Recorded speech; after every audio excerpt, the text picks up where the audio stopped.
Assalamualaikum warahmatullahi wabarakatuh. Apa kabar teman-teman semuanya? Alhamdulillah, tetap semangat. Allahu Akbar.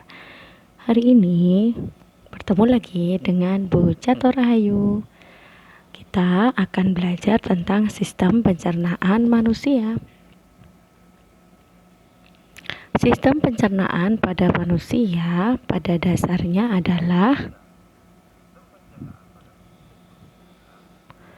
untuk menghancurkan makanan sehingga bisa diserap oleh tubuh. Dan dari makanan yang dihancurkan, sari-sarinya akan diserap oleh tubuh untuk menghasilkan energi dan melakukan berbagai aktivitas. Yuk kita simak videonya. Ya. Pertama, makanan masuk ke mulut. Di dalam mulut terjadi dua pencernaan, yaitu pencernaan mekanis dan pencernaan kimiawi. Pencernaan mekanis dengan cara atau dengan bantuan gigi, makanan dipotong-potong menjadi dari besar menjadi kecil. Dan pencernaan kimiawis karena ada kelenjar ludah yang mengandung enzim tialin, berfungsi untuk mengubah karbohidrat menjadi glukosa. Selanjutnya, makanan akan masuk ke kerongkongan. Kerongkongan adalah saluran berbentuk tabung sepanjang 20 cm kurang lebih ya. Dan di sini kerongkongan adalah yang menghubungkan antara rongga mulut dan lambung. Di dalam kerongkongan terbentuk dari otot polos,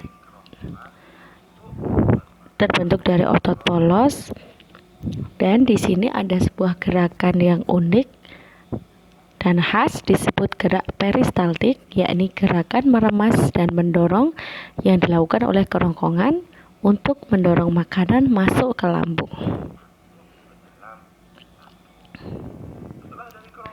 Selanjutnya, makanan akan masuk ke lambung. Lambung adalah organ pencernaan yang paling elastis dan juga bersifat asam. Ya, keasaman lambung itu memiliki pH 1 karena sangat asam, bentuknya seperti kantong. Ya, di sini juga terjadi dua pencernaan, yaitu mekanis dan kimiawi. Pada pencernaan mekanis dilakukan oleh dinding otot polos ya, otot lambung terbentuk dari otot polos yang meremas dan mengaduk makanan, serta pencernaan kimiawi yang dilakukan oleh getah lambung. Mengandung 3 enzim, yaitu asam klorida yang berfungsi untuk membunuh kuman penyakit yang masuk bersama makanan, enzim pepsin mengubah protein menjadi pepton. Ini keterangannya ya. Jadi enzim pepsin mengubah protein menjadi pepton, enzim renin mengendapkan protein susu menjadi kasein, dan asam klorida mengasamkan makanan serta membunuh kuman yang masuk bersama makanan. Nah, selanjutnya dari lambung ya, makanan akan masuk ke usus halus. Usus halus ini adalah yang terbentuk dari otot polos dan terpanjang, Masya Allah, jika diurai sampai 6-7 meter. Terdapat cairan khusus untuk menyempurnakan pencernaan makanan. Di usus halus ini ya terjadi pencernaan kimiawi. 3 bagian usus halus, yaitu usus 12 jari, usus kosong, dan usus penyerapan. Nah, sekarang kita masuk ke duodenum atau usus 12 jari. Ya, panjangnya sekitar 25 cm. Fungsinya untuk mencerna makanan dengan bantuan getah pankreas dan getah empedu yang merupakan kelenjar dari sistem pencernaan. Pankreas yang ditunjuk berwarna kuning ini ya menghasilkan 3 enzim. Ya, yaitu enzim amilase mengubah amilum atau karbohidrat menjadi glukosa. Ini penyempurnaan ya dari mulut tadi. Kemudian enzim tripsin ya yang berakhiran dengan tripsin itu protein ya, mengubah protein. Kemudian lipase mengubah lemak menjadi molekul yang lebih kecil, yaitu asam lemak dan gliserol. Kemudian asam getah empedu ini ya letaknya berdekatan dengan hati, berfungsi untuk menghancurkan lemak ya. Kemudian makanan masuk ke jejunum atau usus kosong ya. Di sini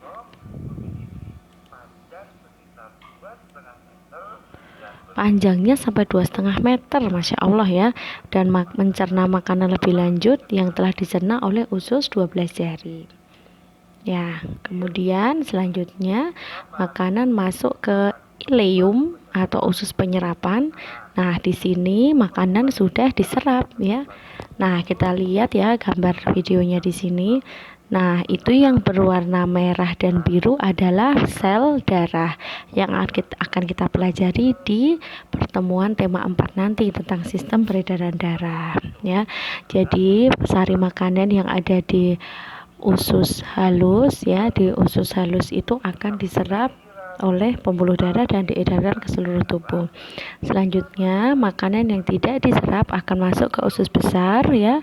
Sisa-sisa cairan ya akan diserap di sini dengan bantuan bakteri pembusuk, yakni bakteri Escherichia coli.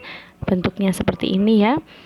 Ada flagelnya atau ada alat geraknya di bagian belakang ya. Kemudian akan diproses menjadi feses dengan bantuan pewarnaan dari empedu, yakni bilirubin dan biliverdin. Kemudian makanan masuk ke rektum, yakni akhir usus halus, akhir usus besar ya, tempat penyimpanan feses sementara.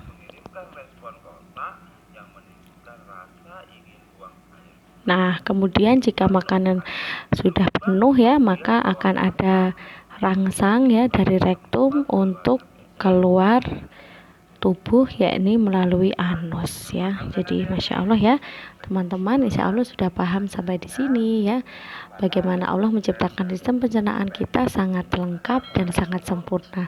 Mari kita bersyukur dan terus menjaga kesehatan alat pencernaan kita.